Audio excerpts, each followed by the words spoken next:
Boa tarde a todas e todos. É uma satisfação participar aqui, sejam todos bem-vindos, né?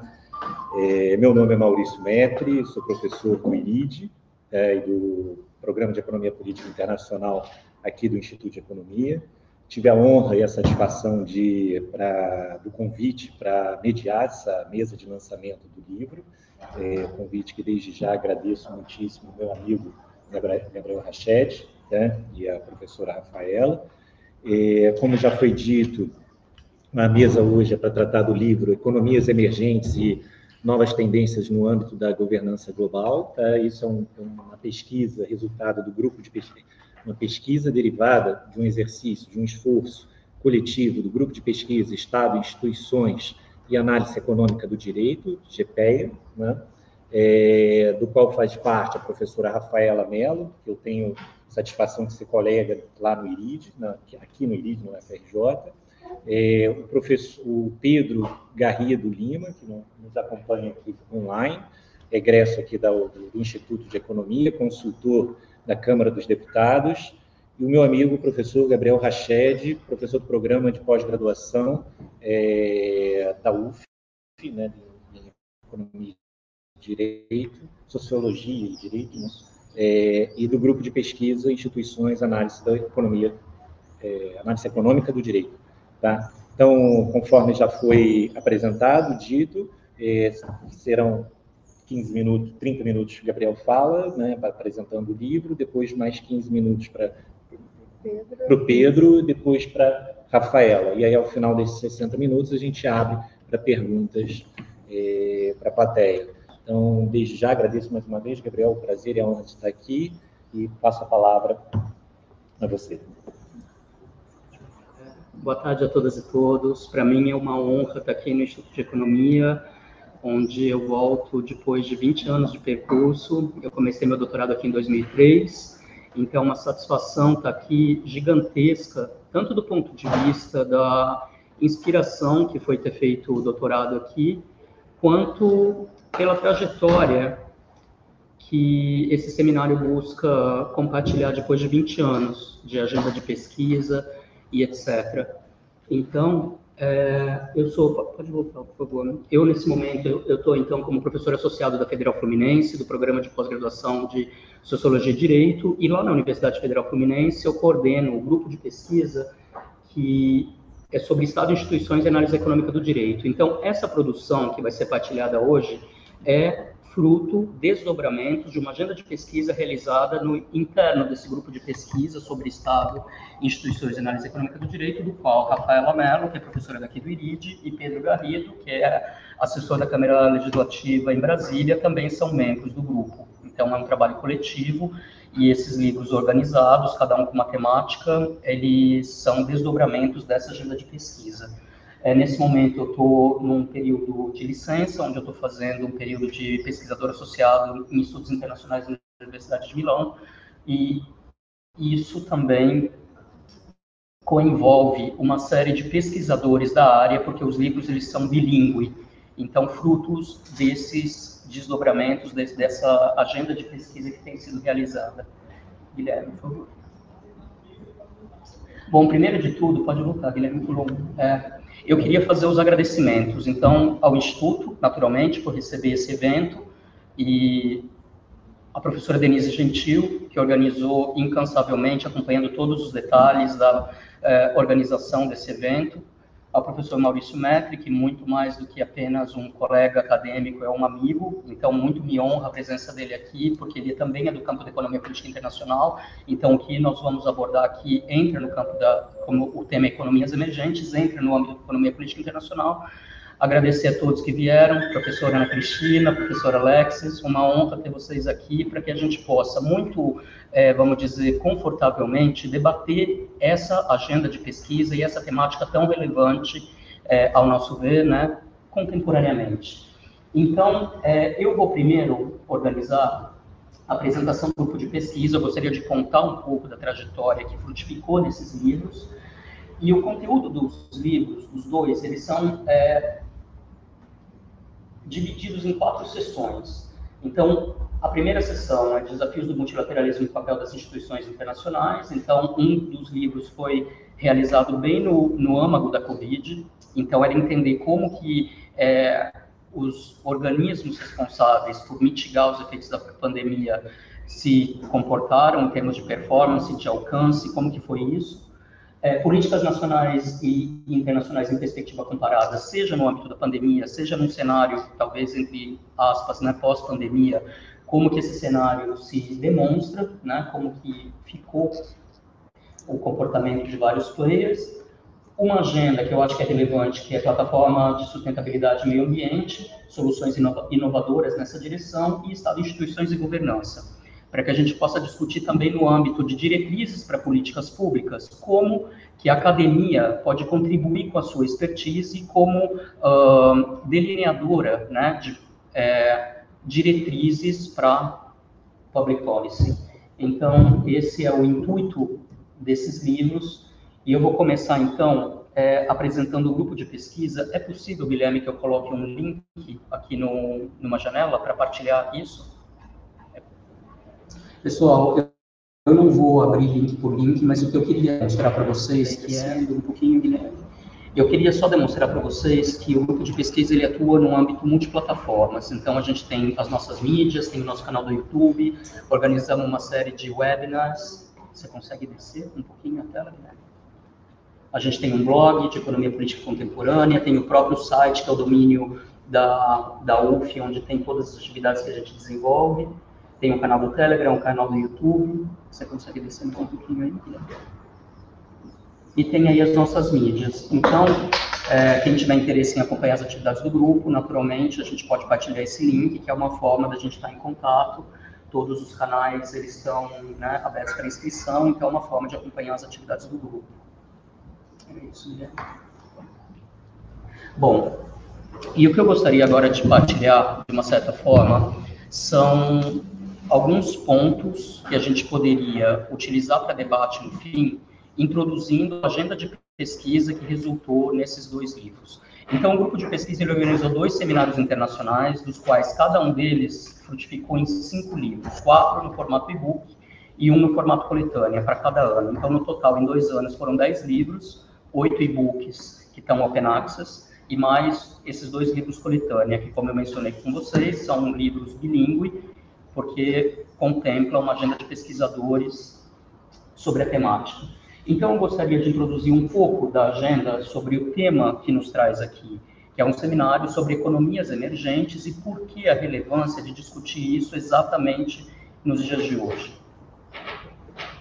Então, o que eu gostaria de apresentar para vocês é um pouco do background da pesquisa, o contexto internacional, para introduzir qual que é o escopo da agenda que vem sendo pesquisada, por que os países emergentes eles são relevantes dentro desse contexto, e os BRICS, no caso, eles vão ser utilizados muito mais como um estudo de caso, por serem os mais institucionalizados, do que um fim em si. Então, se porventura o bloco, o agrupamento, ele deixar de existir amanhã, a agenda de pesquisa ela não muda, porque o que se aplica para o caso dos BRICS é o mesmo que se aplica para qualquer eventual potência regional, que pode ser Turquia, pode ser Vietnã, pode ser Indonésia, qualquer México, para qualquer país que tenha relevância regional. Então, o que nós estamos discutindo aqui é a representatividade dentro do sistema internacional e como isso está sendo redimensionado no século XXI. Porque se a gente pegar como escopo os anos 90, no contexto do... saindo do contexto da Guerra Fria para o unipolarismo, a gente tinha os Estados Unidos ocupando uma determinada posição. Se a gente caminha 30 anos depois, essa posição ela não é mais idêntica. Então, o que é o contexto da pesquisa? Buscar captar, dentro desses 30 anos, quais são os elementos que entraram diferentes para compor, porque perder essa trajetória seria perder uma parte dos acontecimentos. Então, também se trata de uma tarefa que envolve um determinado terreno pantanoso, porque nós estamos falando de um processo em andamento. Então, não se trata de fazer forecast, de previsão, de nada disso, mas sim de enumerar o que de diferente existe no posicionamento do sistema internacional dos anos 90 para agora 2020, o que mudou nesses 30 anos. Então é isso, Guilherme, por favor. Bom, então é um estudo do campo das relações internacionais, da economia política internacional, buscando incorporar elementos múltiplos. Tem autores que discutem de uma forma inspiradora, vamos dizer, o Acharia, o Eikenberry, o Joseph Nye, que são referências para esse trabalho. E essas são algumas, vamos dizer, provocações iniciais, ou alguns questionamentos para a gente fazer em forma de debate mesmo, para a gente entender se isso faz sentido. Então, a gente tem evidências que estamos diante de uma nova ordem mundial. Existem essas evidências? E se existem, em que grau que elas são efetivas ou não? Nesse contexto, o BRICS, novos acordos e novas instituições, eles possuem um papel relevante nesse contexto? Então, essas são as questões iniciais, o ponto de partida da pesquisa. New Development Bank, né, que é o novo Banco de Desenvolvimento, ele tem diferenças em relação aos organismos tradicionais. Quais são essas diferenças e por que é interessante olhar para ele como objeto de análise? Em termos de global governance, né, de governança global, o que tem mudado em termos de representatividade internacional nessa arena? Então, por que o termo emergentes? Existe uma série de termos, né? Middle Income Countries, Emerging Powers, existe uma série de termos utilizados por esses países que buscam, simultaneamente, uma nova inserção no cenário internacional. Muitas vezes jogando carreira solo, muitas vezes jogando na forma de agrupamento. Então, o BRICS nada mais é do que a composição de alguns interesses em comum, em termos de representatividade na arena da governança global, com a compreensão que juntos eles fazem mais diferença do que se atuassem de maneira individual no cenário internacional. Por favor, Guilherme. Bom, então, alguns marcos temporais para a gente entender em que contexto que a agenda de pesquisa se desenvolve. Em 2008, nós estamos no Instituto de Economia, todos vocês sabem aqui, que a gente teve a crise financeira internacional e a interpretação é que essa crise ainda não foi superada, ao menos completamente, e a gente ainda vive sobre os percalços da não recuperação completa dessa crise. Não coincidentemente, logo após a crise de 2008, em 2009, a China, ao compor, junto com os BRICS, essa plataforma do Sul Global, traz novamente a representatividade no âmbito da discussão. Nós vamos ser apenas rule followers, né? Ou também vamos participar do processo de rule making. Então, esses países, dada a sua relevância territorial, comercial, econômica, elas não desejavam sofrer todos os reveses dos efeitos da crise sem alguma proteção das suas economias, não ficarem refém daquilo sem nenhum mecanismo de proteção. E isso também os juntou dentro dessa plataforma, que, por um certo lado, também representa uma plataforma do Sul Global. Em 2017, durante a administração Trump, o Acordo do Transpacífico, os Estados Unidos saiu desse Acordo do Transpacífico e a China, muito sagazmente, começou a conduzir esse novo acordo regional chamado Regional Comprehensive Economic Partnership. Então, acabou acontecendo uma mutação de eixo, onde a China ocupou um lugar que foi deixado pelos Estados Unidos nesse contexto, porque os membros eles não são totalmente idênticos, mas muitos deles são parecidos. Então, a China aproveitou uma lacuna deixada pelos Estados Unidos para ocupar um lugar que lhe interessava dentro do regionalismo. Em 4 de fevereiro de 2022, exatamente 20 dias antes da crise do conflito da Rússia com a Ucrânia, foi assinado, né, esse joint statement entre Rússia e China chamado International Relations Entering a New Era. Se vocês acessarem esse documento, ele está acessível na internet, é fácil de encontrar, vocês vão ver que são uma série de mecanismos de cooperação entre Rússia e China em âmbito marítimo, em uma série de, uma gama muito ampla. E daí eu deixo isso para a gente discutir no debate, se é coincidência ou não que esse acordo foi assinado exatamente 20 dias antes do início do conflito. Então, até que ponto isso evidencia que existia uma chancela desse acordo para a Rússia eventualmente tomar suas deliberações? Então, isso fica para a gente discutir se entra um componente de realpolitik dentro do que antes eram intenções, porque todos os BRICS Summits, eles deixam uma carta dizendo do que foi acordado durante aquilo. Só que sempre era muito propositivo, era, vamos revisitar as instituições multilaterais, vamos revisitar o sistema de governança global, mas agora, em 2002, entra um novo componente. Dentro desse tensionamento entre West e East, né, entre Ocidente e Oriente, entrou um conflito mais concreto. Então, para a gente ir acompanhando como isso pode ter repercussões no âmbito da governança global. Então, como eu tinha mencionado no início, se a gente comparar 1990 com os dias de hoje, a gente vai ver que os Estados Unidos pode ter essa interpretação, né? Porque os autores de relações internacionais, eles evitam de falar em transição hegemônica. Por que evita-se falar em transição hegemônica? Porque a China não tem interesse de ocupar esse lugar US style. Eles não têm interesse de pagar pelos bens públicos internacionais, de ocupar esse papel com todos os ônus que ele acompanha. Então, a China, ela prefere desenvolver seu mercado interno, e eles sabem muito bem onde querem chegar, com os planos quinquenais, com 2049, 100 anos da República Popular da China, é muito claro onde se quer chegar, porém, jogando playing the game. Então, eles buscam ter uma relação comercial favorável, as políticas internas não são a mesma da agenda política externa, e o que faz da China um player complexo dentro disso, porque eles aprenderam a ter vantagem dentro das regras do jogo, não querem ocupar o lugar de nação hegemônica US Style, mas também tem um projeto muito claro de aonde querem chegar. E o Belt and Road Initiative é um dos braços disso, né? Só o fato de, durante o nosso governo anterior, que era muito alinhado com os Estados Unidos, o Brasil ter assinado o 5G, já não é, de uma certa forma, uma evidência, vamos dizer, atípica. Porque quem oferecia esse tipo de serviço, tradicionalmente para a América Latina, era os Estados Unidos. Então, o que significa, dentro de um governo que já era alinhado com os Estados Unidos, o Brasil assinar o 5G com a China? Então, coloco mais essa pergunta também para debate. Porque o que nós estamos buscando aqui é elencar elementos de que tem algo em movimento. Eu não estou querendo dar nomes, eu não estou querendo fazer previsões, mas eu estou querendo dizer que perder todos esses elementos em conjunto é perder uma parte do que está acontecendo. Por favor, Guilherme. Pessoal que está online, com quem está assistindo online. Pedro, você consegue ouvir bem tudo que está sendo falado? Está chegando o áudio aí corretamente? Está chegando, estou ouvindo bem. Obrigado, Pedro. Guilherme, próximo slide, por favor.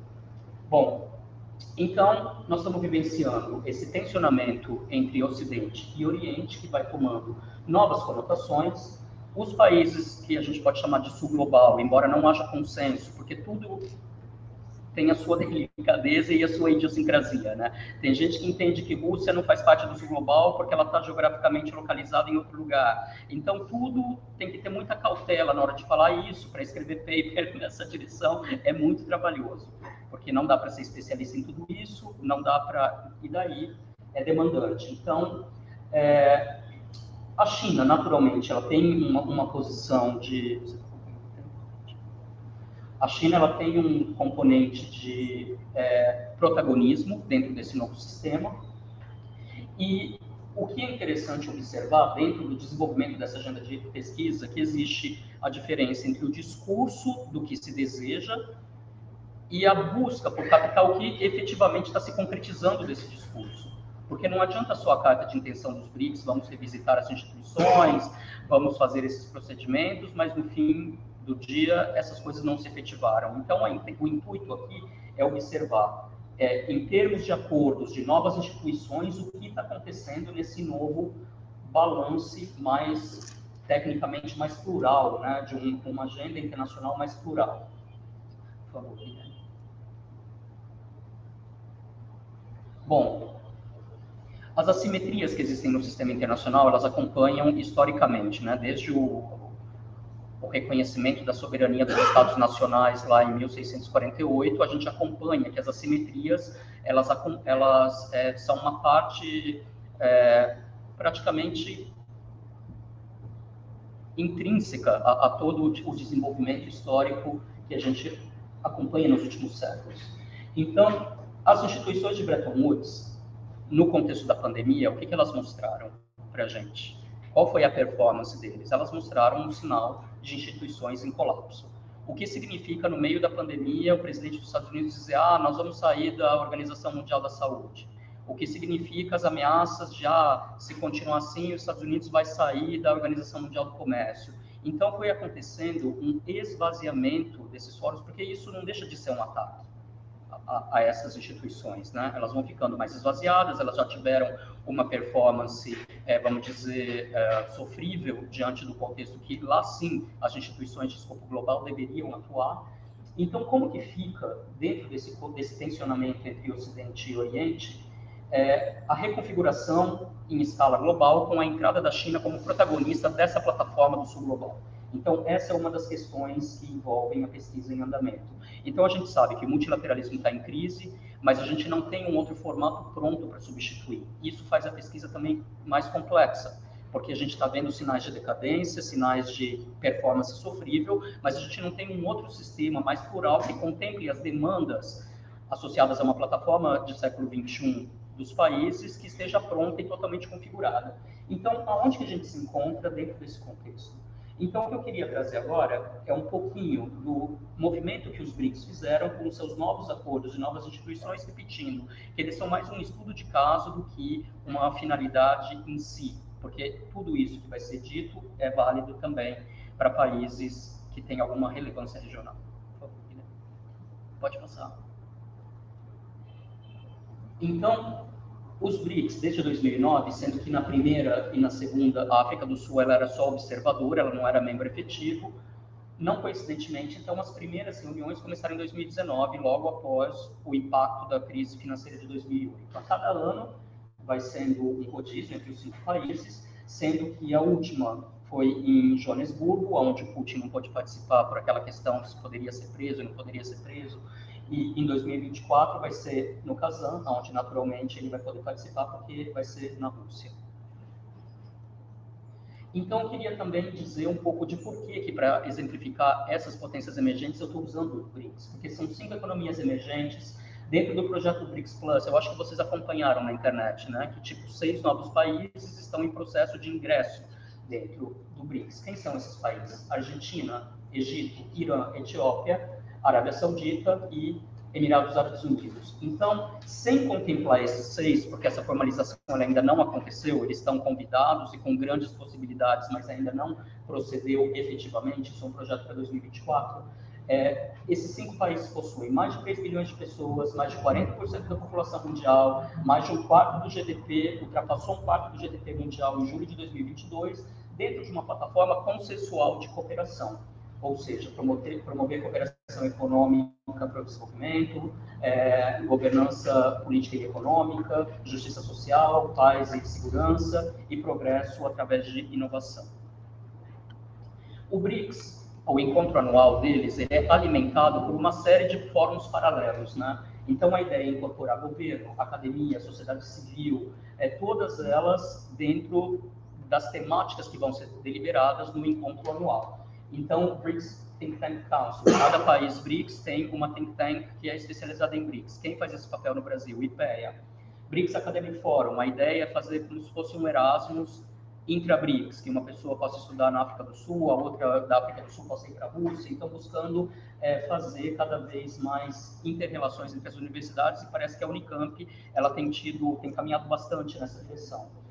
BRICS Business Council, para facilitar o comércio intra-BRICS, e eles também sempre, desde o início, quiseram comercializar sem passar pelo dólar, porque foi lá que surgiu, na crise de 2008, vamos comercializar sem passar pela intermediação do dólar. Então, isso também é uma das plataformas que o BRICS leva, né? Tipo, agora está se falando dessa criação da moeda única, mas é em processo, mas já tem algumas transações que não passam pelo dólar. BRICS Civil Forum, BRICS Digital, para incorporar todas essas plataformas junto, Guilherme. Eu vou falar muito rapidamente do New Development Bank, por que ele é importante. É a primeira instituição que busca atuar em escopo internacional que é formada exclusivamente por países não ocidentais. Então, isso é diferente no âmbito da governança global. Todos os nossos organismos de governança global, eles foram dominados pelos países, né, ocidentais pós-Segunda Guerra Mundial. E essa instituição, ela atua sem as condicionalidades do Banco Mundial, também dando suporte para projetos de infraestrutura, porém com uma nova conotação, que seja associada a uma plataforma de sustentabilidade, de energia limpa. Então, todos os projetos relacionados à infraestrutura têm que ter algum componente também de sustentabilidade. Eu não vou me delongar aqui porque tem tempo, mas aí eles têm o capital inicial de 100 bilhões dividido entre os 5 países. A China insistiu muito para ter uma participação maior, mas eles não queriam a mesma hierarquização que já existe nos outros organismos dentro do BRICS, então eles acabaram acordando que seria uma participação igual de todos os países. Isso fez com que ele fosse fundado em 2014 no fórum aqui de Fortaleza, no Summit aqui de Fortaleza, mas ele só começou a atuar em dezembro de 2016, porque a China realmente estava insistindo para que tivesse uma maior participação. Bom, pessoal, na Covid, o New Development Bank ele teve muita relevância para os países. A Rússia sancionada, então ela não tinha acesso a financiamento no mercado internacional.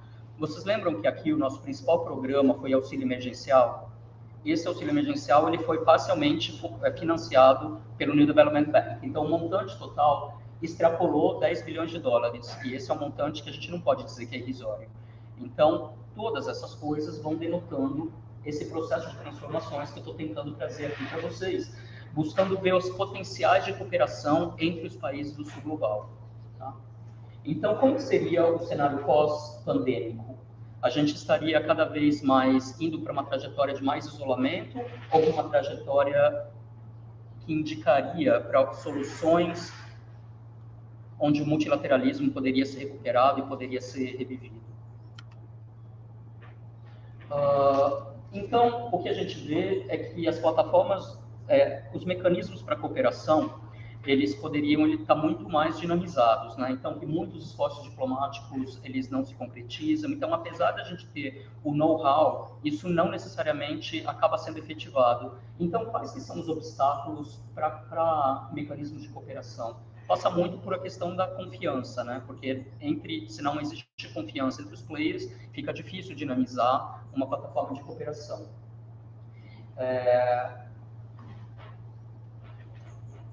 Então, agora, já encaminhando para as considerações finais, o que eu queria dizer para vocês, esses novos atores, o novo Banco de Desenvolvimento, o novo Banco Asiático de Infraestrutura, Asia Development Bank, Belt and Road Initiative, todas essas instituições e acordos, eles estão transformando o cenário no escopo da governança global. A gente tem novos acordos, novos players, novos interesses que estão sendo incorporados dentro disso.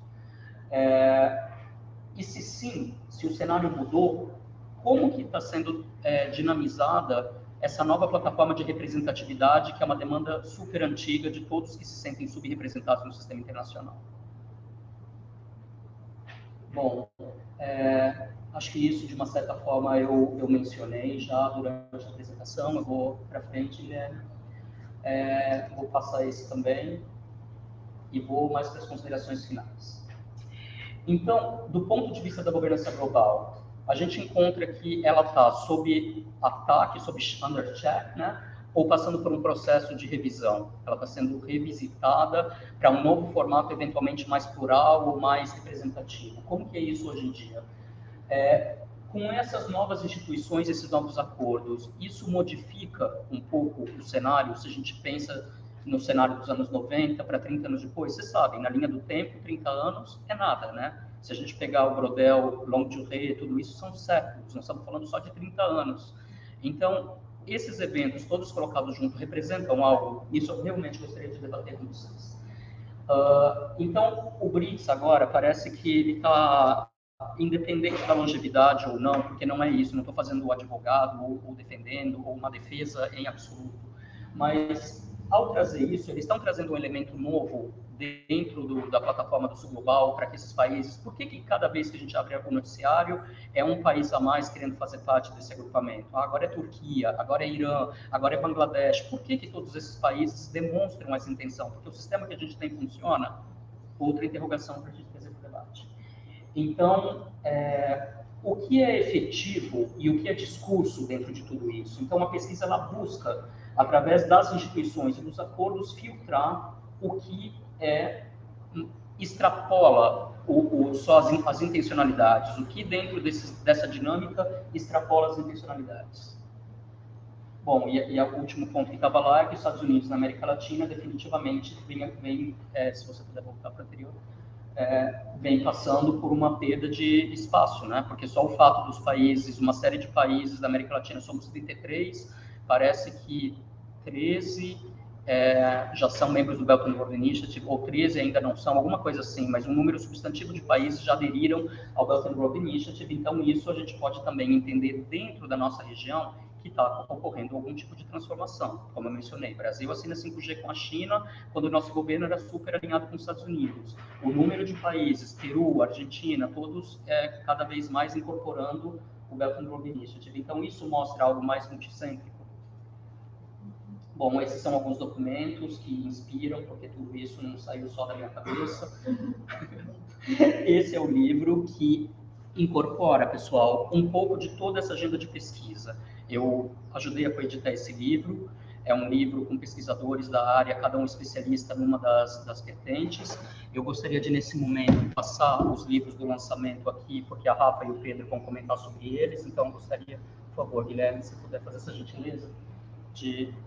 E esse livro aqui, a gente conseguiu agora que ele esteja em Open Access, pessoal, então tem esse link do JSTOR, que se vocês não conseguirem copiar agora, é só me pedir, que o livro está em Open Access, a gente conseguiu isso também, então quem tiver interesse nessa agenda de pesquisa, nessa arena, é só comunicar com a gente, por favor. Então hoje, nós estamos falando, eu quis trazer algum background do conteúdo que a gente trabalhou nesses 2 livros coletânea, dentro daqueles 4 eixos. O Pedro e a Rafaela vão falar um pouco do conteúdo, de como foi o processo de elaboração disso. Eu gostaria de agradecer muito por receberem esse lançamento aqui, por todos os presentes, e é isso, pessoal. Eu estou esperando, então, para ouvir no debate.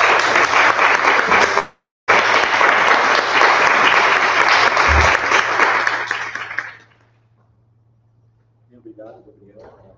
Excelente explanação, mostrando aí todo o trabalho de pesquisa bastante longo, né? Bastante envolvendo um grupo importante, uma rede importante de pesquisadores.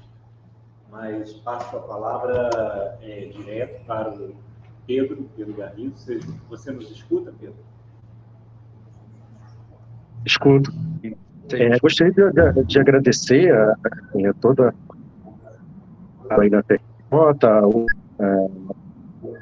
aos companheiros aqui de mesa, o Pedro, o Gabriel, a Rafaela. Eu me chamo Pedro Garrido Lima, da Costa Lima, né?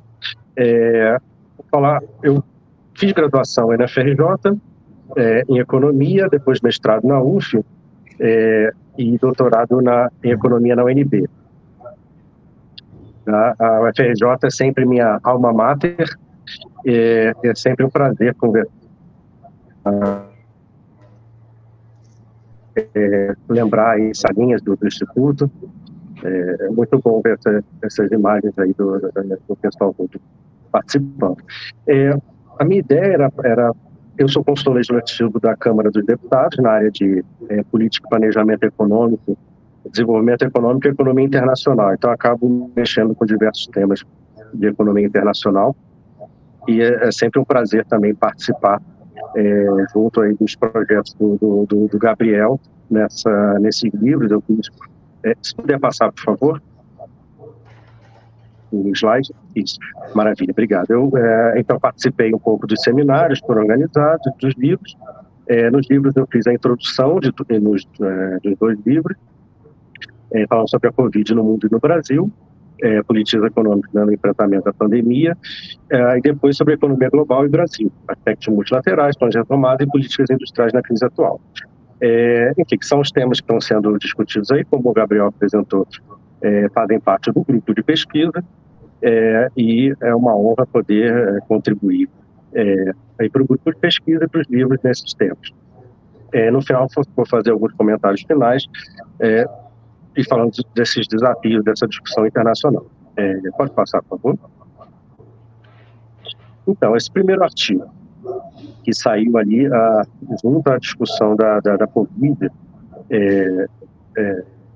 dos efeitos mais agudos, né, da Covid em 2020, 2021.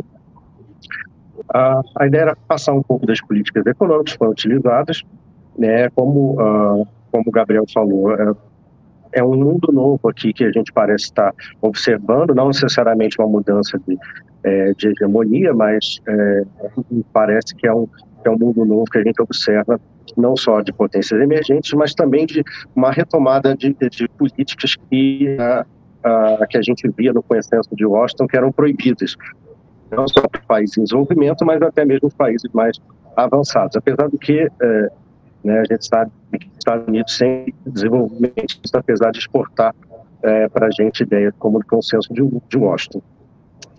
Mas, enfim, um impacto forte na economia e na sociedade, nas políticas pelo mundo. Então, a ideia é que foram retomados política monetária, financeira, pacotes fiscais vultosos, programas de retomada, e muito associados ao desenvolvimento produtivo, a políticas industriais. Então, algumas coisas que antes eram consideradas proibidas para a gente foram bastante utilizadas. Programas de sustentação de renda, políticas de intervenção no setor produtivo para criar, desenvolver produtos necessários ali no enfrentamento à pandemia, um grande crescimento. Inclusive, teve um dos países que mas tem uma questão importante que eu vou falar sobre o Brasil, que acho que é interessante para a nossa discussão nos dois textos. Enfim, principalmente os países mais ricos gastaram mais, então houve uma desigualdade grande na forma de atuar. Os países gastaram mais, depois os países emergentes, médios, e os países mais pobres não conseguiram gastar o suficiente, não gastaram tanto em proporção do PIB. Tem uns dados interessantes do FMI sobre isso, que estão lá no artigo. O que levou a diversas preocupações com relação à retomada, a desigualdade da retomada. Então, a UNCTAD, que agora lançou um novo relatório anteontem, falando sobre desigualdade na retomada, já apontava para isso, já ficava mais ou menos claro nas dificuldades de diversos países em realizar os gastos para superar esses problemas. E a gente vê uma retomada desigual do ponto de vista fiscal, do ponto de vista, inclusive, sanitário, muitas mortes em diversos países. O Brasil foi um dos campeões de morte por problemas de coordenação. Além disso, falta de soluções coordenadas entre os países com soluções multilaterais, que é o tema do segundo artigo, segunda introdução. Mas sobre o Brasil, acho que eu destacaria o seguinte, né, os diversos trabalhos, né, nesse seminário falaram de temas bastante variados, mas a ideia era trazer nessa introdução um resumo das políticas que foram utilizadas no Brasil, já estudando um pouco dessas políticas e mudanças legislativas que aconteceram no Brasil. Então, no Brasil foi criado um arcabouço fiscal específico, chamado a Emenda Constitucional do Orçamento de Guerra, que permitia mais gastos, principalmente a regra de ouro, que ela foi flexibilizada, mas os gastos foram feitos por meio de créditos extraordinários, que eram permitidos mesmo na Emenda Constitucional 95 do teto de gastos, né? A gente teve uma política monetária bastante... os juros foram bastante reduzidos, diversos mecanismos de compulsórios foram liberados, várias políticas. O auxílio emergencial, o Gabriel já falou, foi a principal, a gente pode dizer que foi a principal política, foi o maior gasto brasileiro, mas também diversas outras, mecanismos de crédito para micro e pequenas empresas, o PRONAMP, foi um programa governamental, de iniciativa até daqui da Câmara dos Deputados, eu até assessorei aqui na Câmara, perdão, de iniciativa legislativa, a iniciativa foi do Senado, eu assessorei aqui na Câmara dos Deputados. Enfim, várias políticas, ali tem um mapeamento um pouco do que as políticas foram feitas, acho que é interessante para contribuir aí junto com esse cenário do... Só que o Brasil chegou a 8 e pouco % do PIB em termos de expansão fiscal. No ano seguinte, em 2020, né, no ano seguinte, 2021, já retraiu muito mais do que muito mais do que países ricos ou emergentes, o seu estímulo fiscal. Então, a gente viu um problema mais para frente, até de aumento da pobreza, da miséria e da fome aqui no Brasil. Mas, enfim, era isso sobre a questão da Covid, e a ideia era dizer que precisava de planejamento, mecanismos de retomada econômica, com políticas industriais e sociais que fossem adequadas a esse novo momento aí das políticas que estavam sendo feitas no calor da pandemia. E aí, já passando para o próximo slide, por favor, e no segundo artigo, vem um pouco do desdobramento, a meu ver, do que foi acontecendo no Brasil e no mundo. Então, os países se firmaram nessas políticas expansionistas, de certa maneira, apesar de reduzirem os estímulos, e de uma maneira bastante nacional e não multilateral. Esse é um argumento central aí desse outro texto, que fala da economia global. Brasil, aspectos multilaterais, planos de retomada e políticas industriais na crise atual. Então, as respostas foram nacionais, de planos de retomada nacionais. Claro, também tem um efeito regional, a gente fala ali da União Europeia, né? Enfim, como o bloco também se organizou para que a queda não fosse tão forte, que a retomada não fosse tão desigual, ou não fosse tão ruim como vinha o desenvolvimento nos países, em geral, os países ricos e em vários desenvolvimentos vinham nas trajetórias ali desde a crise financeira, com crescimento abaixo do que era a tendência anterior. E esses planos também tentam retomar a questão social, reduzir desigualdade e trazer a economia e trazer as políticas econômicas para uma retomada sobre novas bases. Então, está inclusive no discurso político dos diversos planos. Eu vou citar muito rapidamente, para não estourar aqui o tempo, o caso dos Estados Unidos, que teve pacotes trilionários com o Trump, mas também com o Biden, a ideia de o bordão de você construir melhor, né? Construir de novo melhor, o Build Back Better. Então, mais ou menos em diversos outros países tem essa perspectiva. E aí, bom, enfim, vários planos que retomam políticas industriais e tecnológicas de maneira muito intensa no Bipartisan Infrastructure Act, tem o Chips and Science Act, que é de semicondutores e P&D, e agora o Inflation Reduction Act, que vai falar de transição energética, de redução de inflação, mas é um grande pacote de política industrial que tá subjacente àquilo tudo lá. Mas, enfim, são essas. O cenário internacional está caminhando para isso. O Gabriel já falou que realmente as soluções multilaterais, os organismos multilaterais têm sido esvaziados. Tem uma discussão sobre isso no campo financeiro, no campo do comércio internacional, na OMC, ou mesmo as tentativas na OMC de você trazer, no acordo, por meio do contexto do acordo de TRIPS, né, de propriedade intelectual, você, né, trazer mais acesso a vacinas, enfim, então, diversas dificuldades. Em resumo. Mas esses planos nacionais estão funcionando e estão sendo criados e desenvolvidos. E o Brasil ele vai se afastando desse mundo, foi se afastando desse mundo até 2022.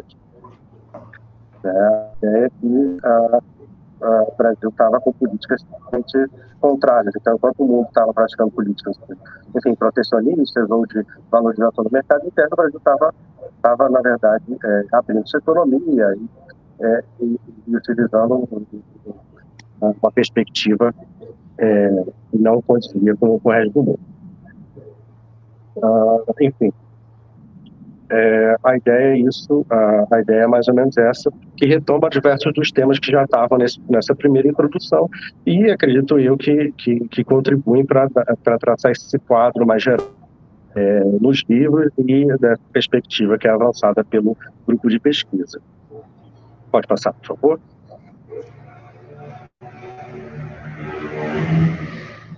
Enfim, fica aí para discussão que nós temos um cenário de mudanças, tendências anteriores, que inclusive eu não falei aqui, mas é bom lembrar de uma certa revolução tecnológica, né, com a indústria 4.0 e com as necessidades de transição energética e com os planos de transição energética e descarbonização. Você tem toda uma transformação tecnológica e ambiental ali por trás, que já vinha acontecendo e está intensificado, sob uma base talvez cada vez mais protagonista. Tem diversos exemplos nos textos, mas pode lembrar no comércio exterior, que vai entrar em vigor no ano que vem, a taxação de carbono transfronteiriça realizada pela União Europeia. E mesmo antes de entrar em vigor com a taxação mesmo, a questão tributária, já vai criar uma grande complicação para as exportações de países em desenvolvimento, que vão ter que se enquadrar nas diversas regulações que estão sendo criadas lá. E o Brasil vai ser um dos mais afetados. Mas, enfim, esse mundo pós-Covid, que tem também conflito na Ucrânia, tem discussões sobre fragmentação produtiva, fragmentação no sentido que você me fala, de você não ter mais mercados, os mercados tão globalizados como anteriormente. Enfim, esse é um mundo novo. Eu acho que é importante acompanhar as medidas legislativas que estão desenvolvidas pelo mundo e entender a mudança, entender como objeto de pesquisa e objeto de formulação de política pública, entender se o Brasil vai conseguir mudar a sua posição nesse contexto global, porque esses novos padrões tecnológicos, ambientais, eles quando forem amadurecendo, para os latecomers vai ficar difícil de você entrar. Né? E o Brasil, por mais que tenha a princípio vantagens às vezes comparativas em alguns aspectos das novas tecnologias na transição energética, ele pode acabar sendo só um consumidor de tecnologia e um exportador de commodities ambientais, vamos dizer assim. Então, sem uma intensificação aí de políticas de um planejamento para mudança produtiva no Brasil, a situação brasileira pode não ser uma situação confortável. Então, daí a importância, né, de se aproveitar essas transformações para o Brasil mudar a trajetória de desenvolvimento anterior, e mesmo que tenha tido governos que tiveram boas, né, no início de 2000 até meados de 2010, que tiveram uma boa perspectiva na questão social e um aumento do crescimento. Mesmo assim, a estrutura produtiva e tecnológica ela tem uma importância muito grande. O Brasil precisa avançar para tentar buscar outros tipos de políticas e não as políticas que estavam sendo feitas desde a abertura econômica ali na década de 90. E principalmente que foram políticas que foram intensificadas, né, de termos de abertura econômica unilateral, inclusive no governo anterior, 2019 a 2022. Enfim, são esses comentários. O tema é riquíssimo. A gente pode falar de muitas questões. A ideia era trazer nessas introduções um pouco desse cenário e de algumas visões para serem discutidas aí no âmbito acadêmico e também, acredito, no âmbito da formulação de políticas públicas. A gente aqui trabalha um pouco com isso e acho que é interessante olhar também as mudanças legislativas e que acontecem no âmbito institucional, jurídico, legal, para realizar mudanças que podem ser importantes para o desenvolvimento econômico e social brasileiro. Era isso, agradeço muito a oportunidade, fico à disposição para perguntas e comentários. Muito obrigado.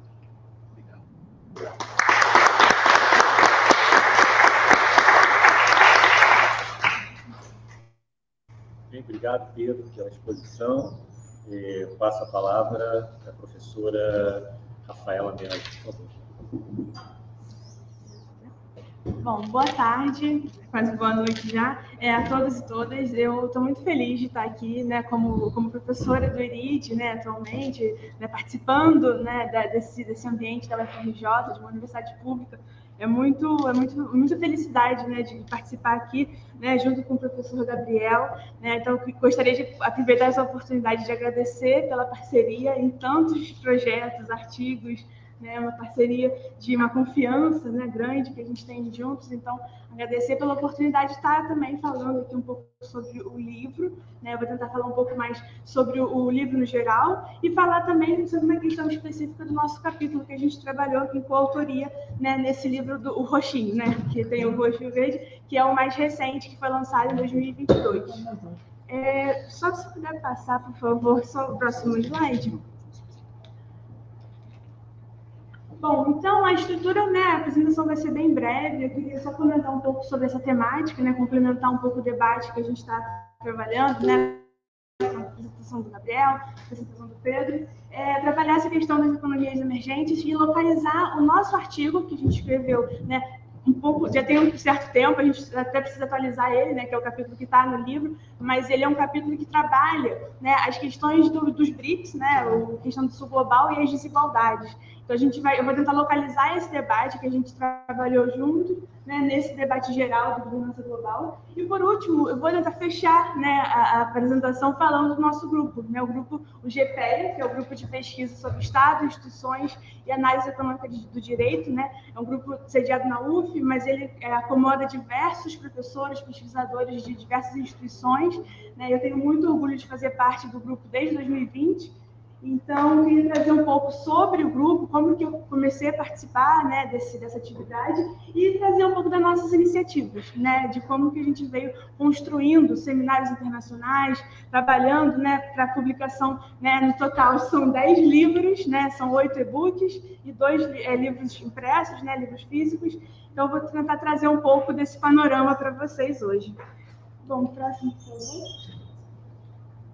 Bom, eu acho que só para iniciar, né, para fazer uma relação com as pesquisas que foram apresentadas, né, esse debate que o professor Gabriel e o Pedro apresentaram, né, mostrar a relevância, né, das economias emergentes dentro desse escopo multilateral, né, como que a gente precisa refletir sobre a governança global, como que esses países estão se inserindo, né, estão construindo novas iniciativas e tudo mais. Então, por exemplo, né, o Gabriel comentou sobre a expansão dos BRICS, né, como que esses possíveis 6 países que vão entrar, né, como que seria, né, como que vai dar essa relação, quais são os desafios que poderiam, né, acarretar para a inserção deles, né, nessa estrutura, né, não só no BRICS em si, mas também nos novos membros do banco, né, do novo Banco de Desenvolvimento. Então, todas essas pesquisas que foram comentadas, né, essa agenda, ela faz parte, né, do debate que a gente trabalha, né, cotidianamente no grupo, né, no GPEA. Então, a gente vem trabalhando, né, esse escopo mais global, né, mais multilateral, com uma perspectiva multidisciplinar. Então, dentro desse grupo, né, do GPEA, é um grupo sediado dentro da Faculdade de Direito, mas a gente tem, né, pessoas, estudantes de Direito, estudantes de Economia, né, pesquisadores da área de Relações Internacionais, ciência política. Então, a gente trabalha essas perspectivas, né, a partir, né, de uma interdisciplinaridade. Então, é a partir disso que a gente gostaria de trazer e mostrar, né, como que os livros são resultado dessa perspectiva, né, mais ampla. E as minhas experiências acadêmicas, assim como o professor Gabriel trouxe, né, elas vão muito convergentes nesses temas. Né, se você puder passar, por favor, próximo. Eu queria só trazer, né, a gente vai falar um pouco melhor sobre o nosso capítulo, mas, assim, antes de chegar, né, como que a gente conseguiu chegar nessa parte da parceria, né, eu queria só trazer, né, que eu venho trabalhando esse tema, né, dos BRICS, especificamente o novo Banco de Desenvolvimento, né, eu venho trabalhando desde a época da graduação, né, trabalhei na dissertação essa temática, e com esse interesse, né, com essa pesquisa, a gente acabou participando conjuntamente até alguns o professor Gabriel e a Jéssica, que está aqui na plateia, a gente participou de um evento, né, um curso online, né, infelizmente foi online, da Fudan University, né, que é uma universidade da China, e esse grupo, nesse curso, foi uma turma, né, de 10 brasileiros que participaram, e essa turma, ela se engajou, né, a gente conseguiu criar laços fortes, e foi a partir daí que eu conheci o Gabriel, a gente começou a fazer essa parceria, e foi uma parceria que, né, começou lá em 2020, e a gente tem, né, diversos frutos que surgiram disso, né? E por que a gente conseguiu criar isso? Né? Pelas temáticas convergentes, né? E aí, com todo esse debate no escopo do grupo, a gente chegou, né, na discussão desse capítulo especificamente, né, que está na segunda edição da nossa coletânea, que fala, né, mais especificamente sobre a questão da desigualdade, né? Então, a gente vai trabalhar, né, trabalhando o Sul Global e a questão da desigualdade, os desafios do BRICS e o contexto da pandemia. Então, esse artigo ele é um pouco mais, né, localizado temporalmente, a gente fez ele em 2021, finalizamos ele no início de 2022, então os dados eles são localizados nesse escopo temporal, mas o nosso objetivo, né, então, foi entender, né, como que essa questão das desigualdades no âmbito dos BRICS, né, e verificar como que a pandemia pode ter, de alguma forma, ter intensificado, né, esses desafios, né, que são coletivos, mas também são particulares em cada um desses países. E aí, para isso, a gente fez uma observação um pouco panorâmica, pela complexidade, que é, né, ver 5 países, né, que têm os seus desafios específicos. Então, a gente buscou trazer essa observação panorâmica no sentido de pesquisar indicadores, né, indicadores econômicos, indicadores sociais, né, de cada um desses 5 países, e tentamos buscar um escopo de 2015 e 2020. Né? Então, pensando num momento de 2015 em que as economias BRICS ainda estavam, né, todas elas, né, num grande boom, né, econômico, a criação do NDB, né, tinha acabado de ser divulgada, e pegamos 2020 como o primeiro ano da pandemia. Então, entender como que de 2019 para 2020 houve essa problemática e como que houve esse tipo de impacto, né, social e econômico. Bom, então, né, o escopo do artigo, né, do capítulo do livro, depois vocês podem acessar com calma, né, eu vou trazer brevemente o conteúdo, né, o argumento central, mas basicamente a gente trouxe, né, uma contextualização dos desafios socioeconômicos dos BRICS, não só no debate, né, do que é desigualdade, então a gente abordou os principais teóricos que falam sobre esse conceito, e a partir disso a gente tentou buscar as desigualdades não só no escopo multilateral, né, e tentar entender o BRICS, né, o surgimento dos BRICS no escopo multilateral, pensando que a própria ideia de BRICS, né, em relação à falta de representatividade, né, no sistema Bretton Woods, a gente já começa falando um pouco sobre isso, e também pensando a desigualdade no nível local, né, no nível social. Então, entender como que esses dois níveis trabalham juntos, né, e o nosso foco na questão da pandemia foi mais no nível local, né, para a gente entender como que houveram, né, impactos na questão de extrema pobreza e tudo mais. Então, né, nesse momento, a gente vai acabar tentar avaliar as implicações da pandemia dentro desse cenário, né? E aí, por isso, a gente faz essa análise dos indicadores. Eu vou trazer bem rapidamente, se você puder passar, por favor, eu trouxe bem rapidamente um dashboard com os principais gráficos que a gente trabalhou, né, dos indicadores, e aí, sim, eu sugiro depois que vocês possam adentrar mais, né, o nosso livro, ele vai estar à venda, mas ele também está open access, né, essa segunda versão, né, então a gente consegue, né, expor para vocês nesse sentido, e aí vocês vão conseguir adentrar mais esses dados. Mas, basicamente, né, a gente consegue identificar algumas tendências, né, então, de 2015 para 2020, a gente percebe, né, que o PIB, né, houve uma redução da taxa de crescimento do PIB, principalmente de 2019 para 2020, lá em cima, em todos os países, exceto a China. Então, a China tem essa especificidade, né, que ela não teve essa redução do PIB, apesar da pandemia. Aqui a gente vê uma proporção, né, uma redução também do emprego, né, a gente vê que há taxas de desemprego maiores, nesse caso, em todos os países, né? Isso foi identificado em todos os países.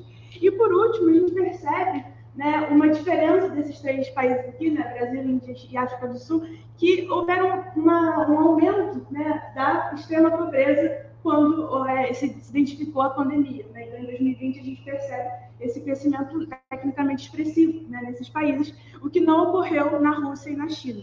Então, assim, uma tendência, né, uma conclusão que a gente pode tirar desses dados é que a pandemia, sim, afeta, né, os países, mas os países são afetados de maneira diferente, né?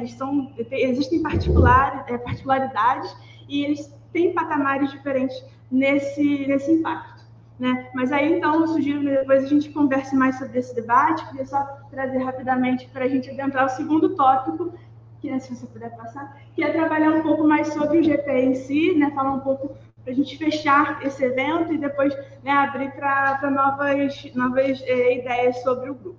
Bom, então, dentro, né, do GPEA, é sempre bom frisar que a gente trabalha no nível coletivo, né? A gente tem um grupo de pesquisadores, né, que são professores, pós-graduandos, graduandos também.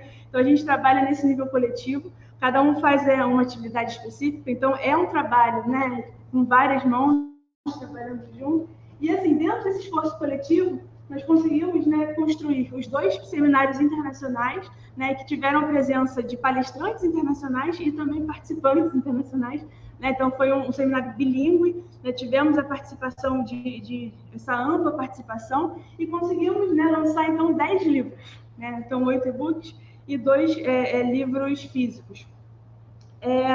E, assim, a minha participação, né, minha entrada no grupo é uma coisa interessante, que eu simplesmente ia apresentar uma pesquisa e eu tive a imensa surpresa de ser convidada para participar da organização no primeiro seminário já. Então, já foi uma iniciativa bem interessante de participar, ver como é que funciona, né, essa organização de um seminário no momento à distância, online, mas que foi uma experiência muito importante, né, para o aprendizado de todos nós.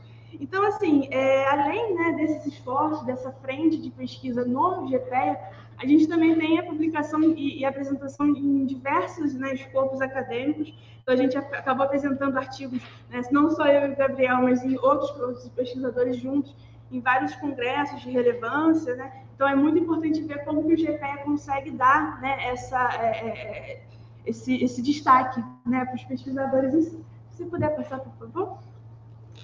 E aí eu queria só compartilhar alguns dados para a gente entender o escopo, né, da pesquisa que a gente está trabalhando e como que foi, né, a conclusão, né, ver a conclusão do livro físico, mas entender como é que foi, né, chegamos nesse sentido. Então, no primeiro seminário, né, que ocorreu em 2020, a gente teve, né, mais de 900 pessoas participando, né, participando dos vídeos, apresentando as pesquisas. Então, a gente teve um público grande logo no início, né?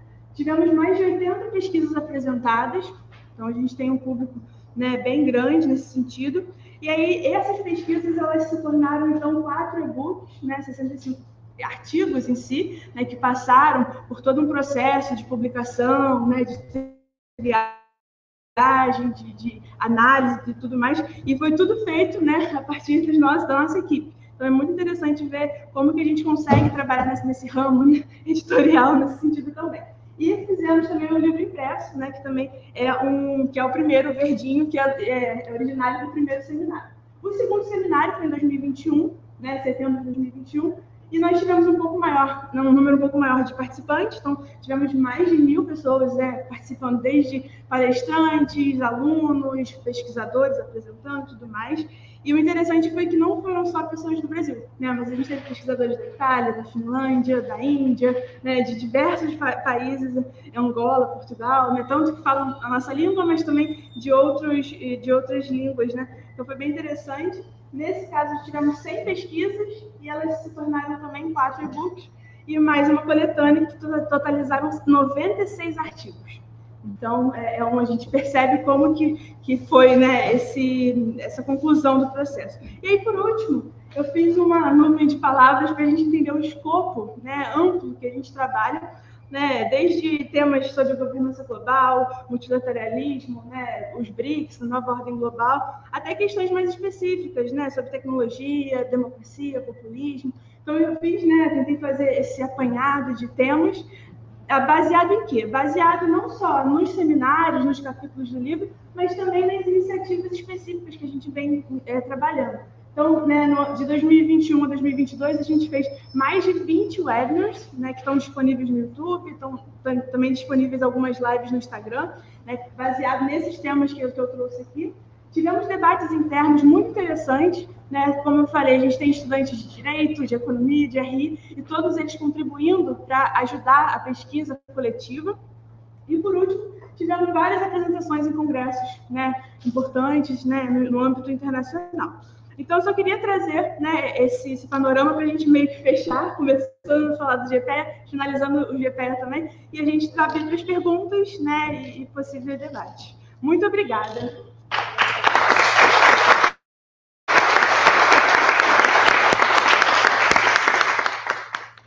Bem, quero cumprimentar mais uma vez o esforço, o trabalho, agradecer o convite. É incrível o livro, a pesquisa revela, do meu ponto de vista, revela um grande esforço, né, de pesquisa, de uma agenda bastante ampla, interdisciplinar, né, sobre questões que tratam da conjuntura atual, né, mas é algo que foi pensado a partir de uma temporalidade um pouco mais ampla, né, tentando incorporar as transformações, as mudanças do sistema internacional nos últimos 30 anos, dando enfoque, sobretudo, a partir dos BRICS, né, da formação dos BRICS, com a grande crise financeira. Tá? Então, assim, é surpreendente, né, digamos assim, o resultado muito expressivo em termos da materialização, algo concreto, mobilizou tantas pessoas de tantos países, e reitero meus cumprimentos pelo esforço coletivo. Tá? Obviamente, foram inúmeras as provocações, né, no sentido da explanação dos três expositores. Eu vou, na verdade, fazer alguns breves comentários de coisas que me instigaram, que eu compartilho com vocês, em função até da interseção da agenda de pesquisa que eu toco, e são coisas que naturalmente me vieram à cabeça. O Gabriel começou falando, né, da enumerar, né, as mudanças do sistema internacional nos últimos 30 anos para pensar a conjuntura mais atual, né? E nisso começou falando do unilateralismo dos Estados Unidos como elemento que ele sinalizou como estruturante para entender essa transformação e para onde o mundo aponta hoje, tensionando essa ordem unilateral posta em prática pelos Estados Unidos, ou na sua tentativa de estabelecer algo nesse sentido, nos anos 90. Né? E eu entendi que os BRICS são um elemento central dessa pesquisa, que fazem parte, mas eu não sei um pouco de coisas que me chamam a atenção, o quanto a pesquisa de vocês dialoga ou não com uma dimensão mais geopolítica, referente ao exercício desse unilateralismo, né? Como, por exemplo, na expansão da OTAN nos últimos 30 anos, e de 15 países membros, hoje já são quase 30 países membros, acho que são 30. Uma expansão absolutamente significativa, que tem como diretriz estratégica um documento da Casa Branca, que é o National Security Strategy, de 91, quando, digamos, definiram que, a despeito do fim da União Soviética, a Rússia seguiria sendo a principal ameaça à segurança dos Estados Unidos. Né? E compartilho com vocês que tem uma pesquisa de doutorado aqui do PEP, do Pavel, que analisou essa resposta russa, né, do seu complexo industrial militar, e, para minha surpresa, no documento de segurança da Rússia de 2012 e 2013, os BRICS apareceram como um elemento estratégico da segurança nacional russa. Né? Então, digamos, compartilho isso com vocês para saber o quanto, digamos, essa dimensão aparece ou não, como ela dialoga com a pesquisa de vocês, uma vez que vocês sinalizaram essa dimensão do unilateralismo, né, como elemento, digamos assim, que a partir do qual vocês refletiram as transformações mais recentes, né? E essa questão, como no caso da Rússia, dialoga diretamente com os BRICS, tá? Nesse sentido, eu vou comentar direto, colocar uma palavra para a professora Rafaela, uma pergunta, que dialoga diretamente com isso também. Eu gostei muito, assim, da perspectiva aqui no trabalho de vocês dois, né, que ela expôs, de partir das assimetrias internas dos BRICS, né? realmente, em geral, o vício é pensar como um elemento, digamos assim, sólido e que responde a desafios internacionais. E vocês chamaram, digamos assim, acentuaram e colocaram evidência na dimensão interna, nas assimetrias internas, né? E aí, mais uma vez, aí com um cacuete meu, totalmente revelador meu, né, a pergunta vai um pouco na direção, até que ponto, digamos assim, nessas assimetrias, né, que inclusive envolvem questões de segurança, fronteira entre a China e a Índia, como a questão da Caxemira, ou como a região da fronteira da Rússia na Manchúria, né, China e Rússia, os tratados de fronteira, o quanto, a pergunta é, o quanto isso impõe, quais são, se haveriam, na opinião de vocês, limites da cooperação em função dessas tensões, dessas assimetrias ou, digamos, elementos dissonantes dentro do bloco. Eu acho que vocês captam bem o quanto o bloco é uma resposta no campo da governança global, a partir da crise da grande crise financeira, numa tentativa de uma ordem mais multilateral, né? Mas aí a pergunta é o quanto as contradições internas do próprio bloco impõem ou não impõem, o quanto isso para vocês está claro ou não, né? Gostaria muito de ouvir sobre isso. E com relação, Pedro, está ouvindo, Pedro? Com relação, Pedro, eu tenho muita curiosidade, Pedro, sobre digamos, eu acho que a tua pesquisa ela explora muito bem, né, essa dissonância, pelo menos a mim pareceu dessa forma, a dissonância da experiência brasileira na tendência global, né, no contexto da pandemia. De fato, a despeito de uma série de mudanças legislativas, né, no contexto da flexibilização das regras fiscais e tal, mas se a gente olha para o outro lado, na verdade, dá uma sensação de que o Brasil não abandonou um viés liberal que conduz a sua política econômica, de ajustes recessivos. Você falou de abertura do mercado da economia nacional, enquanto a tendência do mundo era completamente diferente, né? Enquanto o mundo caminhava por uma outra direção, o Brasil, a despeito dessas pequenas modificações, pequenas não significativas modificações, mas o quanto elas eram conjunturais e não modificaram efetivamente digamos, a linha liberal do então governo que estava no Brasil, né, em Brasília, durante a pandemia. E aí minha pergunta um pouco, Pedro, você explorar, digamos assim, você compartilhar com a gente o quanto existe de permanência, o quanto o Brasil destoou efetivamente da experiência global, o quanto os países do mundo abandonaram essas políticas econômicas de viés liberal, né, num esforço de industrialização, de defesa do seu interesse, do seu mercado consumidor, da sua indústria, e quanto o Brasil, digamos assim, você consegue ponderar, destoou dessa tendência internacional. Então, por fim, assim, só para, digamos aqui, concluir essas breves colocações, reitero meus cumprimentos a despeito das provocações, mas meus cumprimentos pela fascinante e brilhante esforço de pesquisa de todo o grupo. Tá? Muito obrigado. Por favor. Bom, agradecer muito a ocasião. Eu queria só frisar algumas coisinhas que no afã dos links de tudo, talvez eu não dei a atenção que eu queria ter dado antes de entrar nas respostas em si. Então, primeiro, da mesma forma que para mim é uma satisfação trabalhar com a Rafaela, que foi lá, tem sua trajetória no IRI da PUC-Rio, no BRICS Policy Center, então é extremamente qualificada para fazer o que ela está fazendo.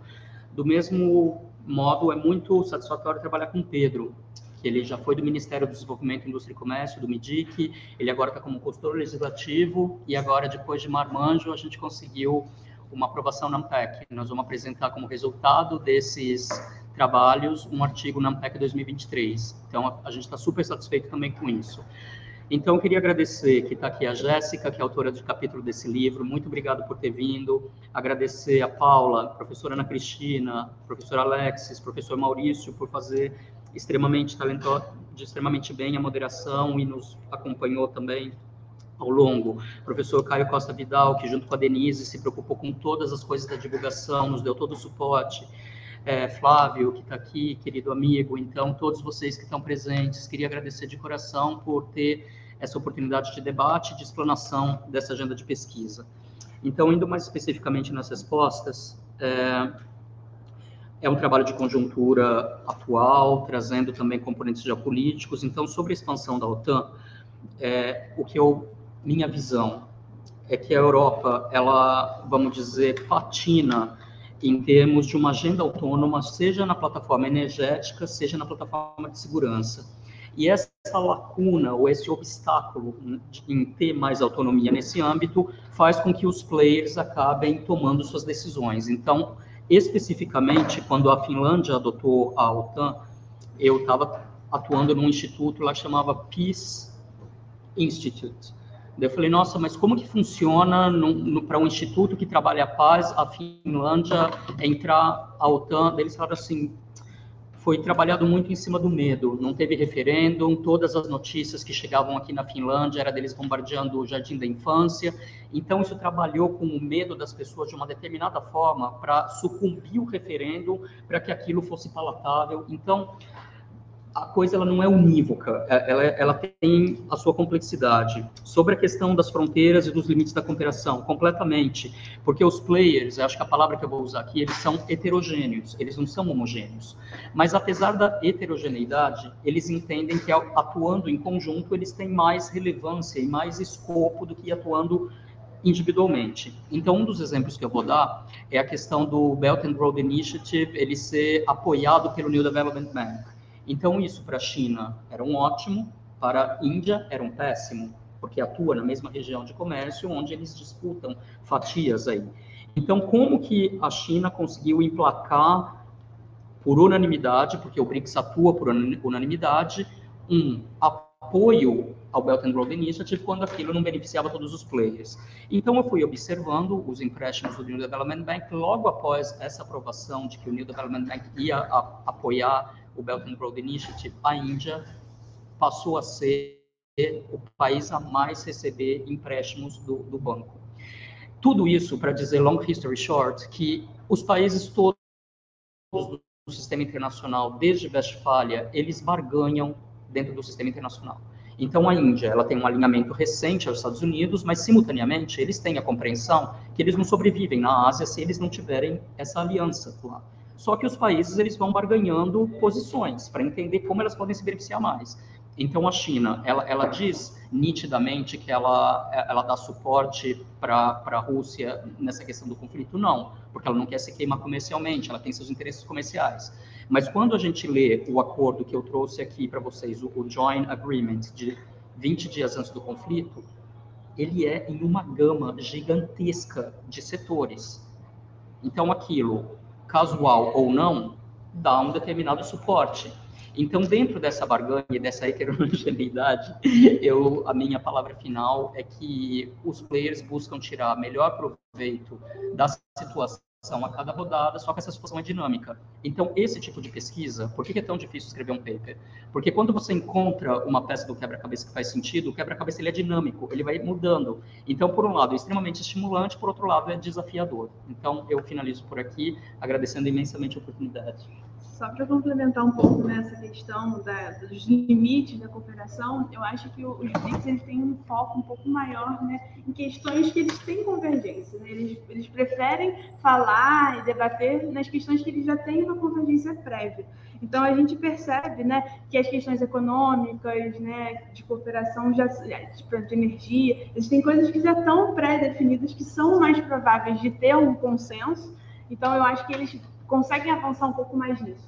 E aí, quando chega para falar de segurança ou de questões de guerra e tudo mais, eles acabam retraindo. Né? Há algumas questões que possam avançar, mas é um pouco mais complicado. Então, assim, é evidente a gente ver esses limites, no sentido, por exemplo, do Belt and Road, que você já falou, da questão de que a Índia não quer participar, não tenta sempre, não se beneficia, não é um elemento importante, e a gente percebe, né, que é um dos principais elementos para a China e busca tentar criar vínculos entre os BRICS e o Belt and Road. Né? Então a gente vê como isso é problemático. Mas, por outro lado, os BRICS ele é formado por um conceito que eu acho muito interessante, né, por essa questão de aversões mútuas. Né? Eles buscam trabalhar os temas que eles são contra, né? Por exemplo, a unilateralidade dos Estados Unidos, né? Esse poder das potências tradicionais, e eles tentam sempre buscar no que eles são avessos, né? No que eles buscam, têm aversões. E aí, a partir disso, esses temas que são convergentes, eu acho que eles acabam avançando muito mais, né, do que esses temas que têm, né, elementos e particularidades que dificultam a cooperação. Então, só para complementar essa questão. Acho que é Pedro agora. Pedro, por favor. Obrigado. Vocês me escutam?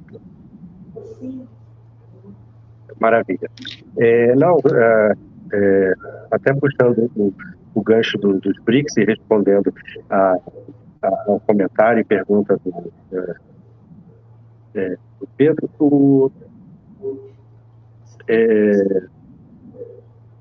Oi? Maurício.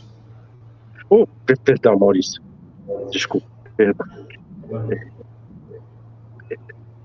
É o seguinte, a questão dos BRICS, acho que mostra para a gente também, não está aí no artigo que eu escrevi, mas eu acho que, a partir inclusive do que o Gabriel e a Rafael falaram, eu acho que eles mostram, primeiro, tem as discussões sobre a própria coordenação entre eles, mas cada um desses países tem os seus projetos nacionais, cada um tem o seu projeto nacional mais ou menos bem definido, sua forma de inserção internacional bem definida do ponto de vista produtivo, tecnológico, tipo de aliança. Então, no artigo até falo sobre a China, eles têm um plano,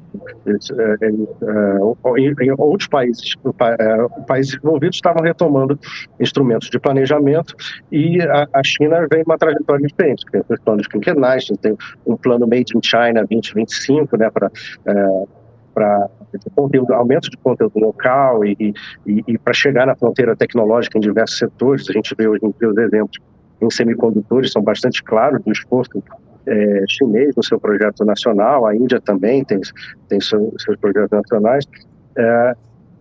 E para chegar na pergunta do Maurício, a ideia é justamente que os países todos estão se mobilizando, a União Europeia conseguiu emitir uma dívida pública comum, tudo no intuito de financiar sua retomada. Está criando diversas regulações específicas para proteger seu mercado. Estados Unidos, já falei. Enfim, esses diversos países que estão se organizando, países mais relevantes aí na economia mundial, estão se organizando. Nesse cenário de crise, várias tendências foram intensificadas, e realmente o Brasil estava andando para trás em comparação ao resto do mundo. Uma política, a gente não pode dizer que não tinha um projeto nacional, tinha um projeto nacional, só que era num dos moldes do Consenso de Washington, então, de liberalização unilateral da sua economia.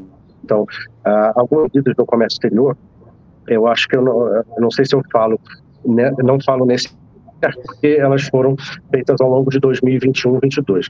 Mas um exemplo interessante é que o Brasil ele conseguiu, inclusive, convencer o Mercosul a reduzir unilateralmente em 10%, em média, a sua tarifa externa comum.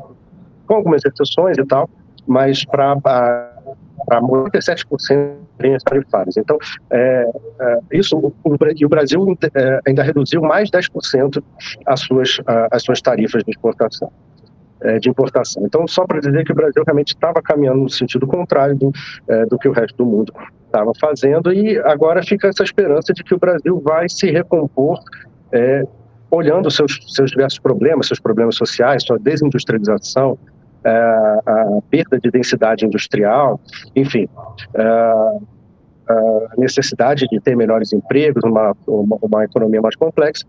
Mas a ideia fica que agora fica a esperança de que a gente vai mudar a nossa trajetória para conseguir não ficar para trás nessas tendências mundiais, olhando inclusive as práticas nos diversos países. Era isso, muito obrigado. Quero agradecer mais uma vez aqui, Gabriel, Rafaela, Pedro. Obrigado por compartilharem essa construção coletiva de vocês. Muito obrigado. Obrigado.